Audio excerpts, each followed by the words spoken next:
Welcome back my DIY nomads. We are back in the workshop today and we're doing something a little bit different. Basically my friend Sam, who's behind the camera right now, he does a lot of filming all over the place, goes all over the world really. And one thing we're going to look at building today is a little kitchen in a Peli case. We've got a NutriBullet here and an induction hob as per his request. And we're just sort of going to build it into this box here so that he can take the Peli case with him on a plane, open it up on the other side, get out the little 3-pin plug, sort of like UK plug style plug it in and have basically a micro kitchen that he can use to do most of his cooking, if not everything, well, do everything that he needs. So yeah, let's get cracking with this build. Firstly, we found this Peli IM2600 storm case that we weren't using anymore.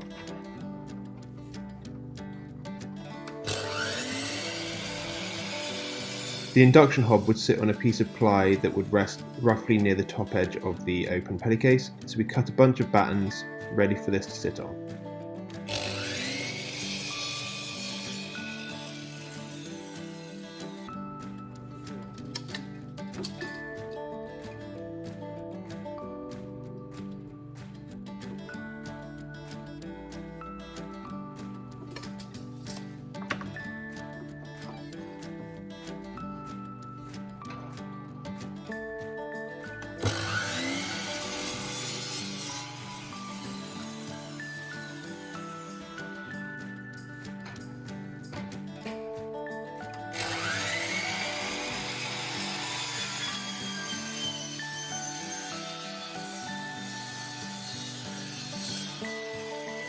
I used the miter saw to square up the edges of this piece of ply, ready to be cut for the top plate inside the Peli case.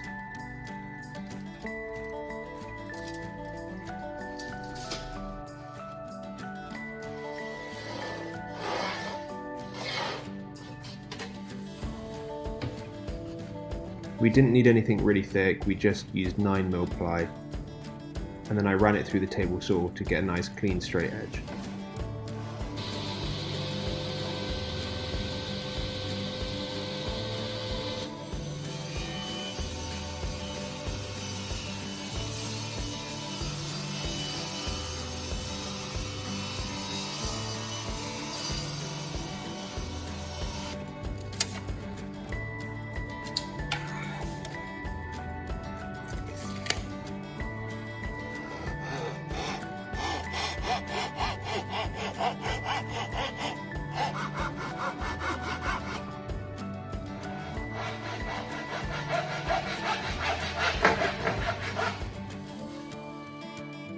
We also drilled out a finger hole and then sanded off the corners, and as you can see in a bit, it fits really beautifully inside the Peli case.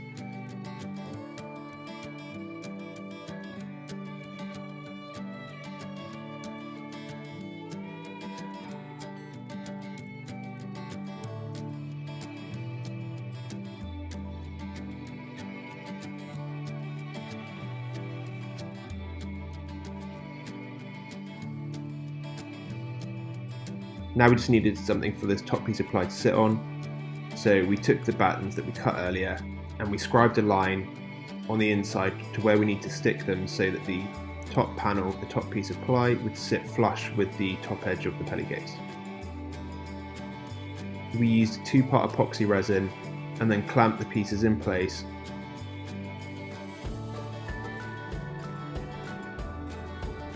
The epoxy resin worked fine, but we found that the back piece, the piece we mounted first, broke off because the way it was clamped meant that it didn't get a lot of contact, so not a lot of the glue surface was actually touching the plastic on the Peli case. Due to this piece being tricky to mount with clamps, we used a polyurethane based glue that expands and fills gaps, and that worked a treat.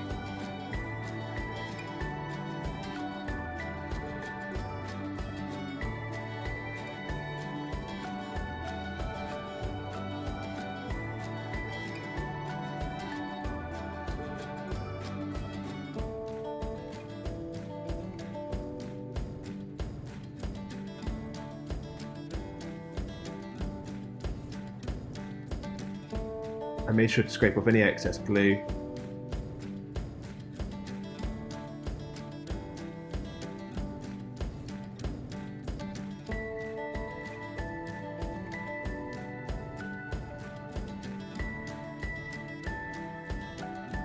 And then we needed to cut the hole for the NutriBullet.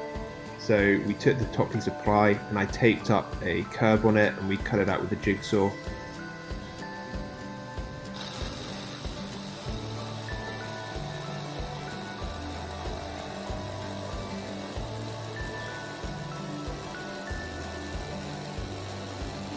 We used masking tape to stop the edge splintering. It worked a real treat.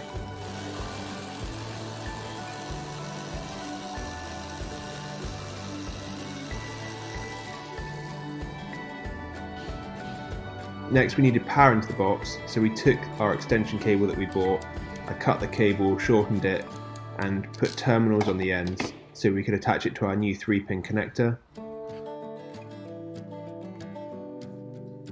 Here you can see I was lining it up and then cutting out the multi-tool to mount it on the side.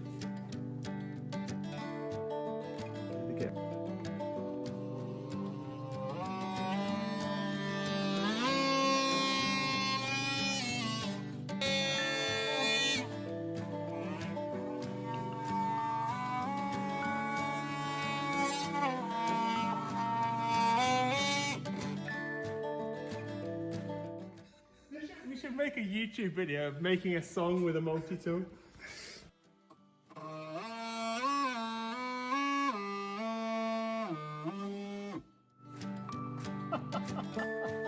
Amazingly, the build's almost nearly there. It was a very simple, quick, easy build. We did it in 2 hours, and as you'll see here, I just used a bit of hot glue just to secure the terminals onto the new connector. We are basically at the point of, I'd say we're 99% there. So we've got the Peli case done, we've got the battening around the edges. I'm just going to tidy stuff up soon. This little bit that covers up this gap here as well. And inside we've got the extension cable that is wired up now to this little plug here, so we can just plug it in any time from the outside, and that all clips in and everything. It's got a nice rubber O-ring, so it's still watertight. And then on the inside here we have got NutriBullet goes in. There for a moment.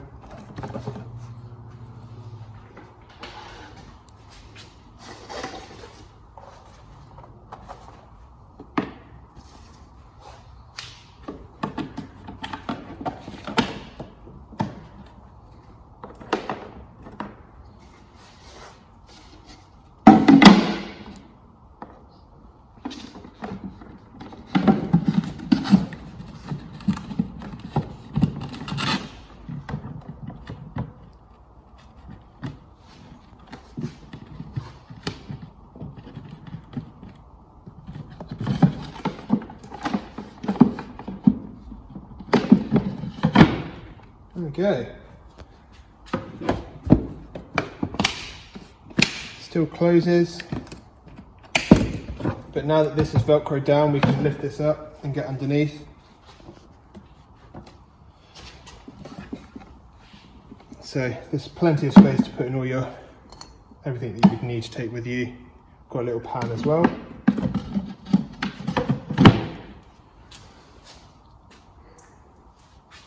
Let's test it out.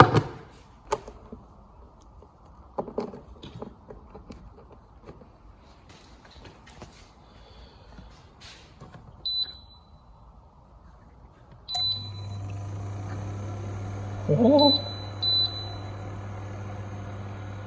wicked. We're rocking and rolling.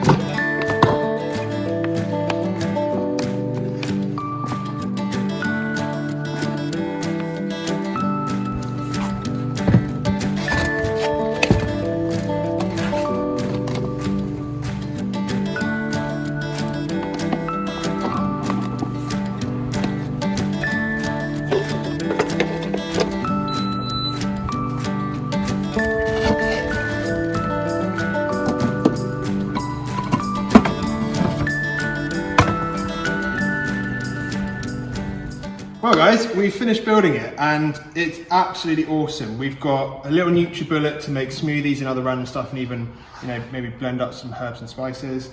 Obviously the induction cooker here, we just need a single hob.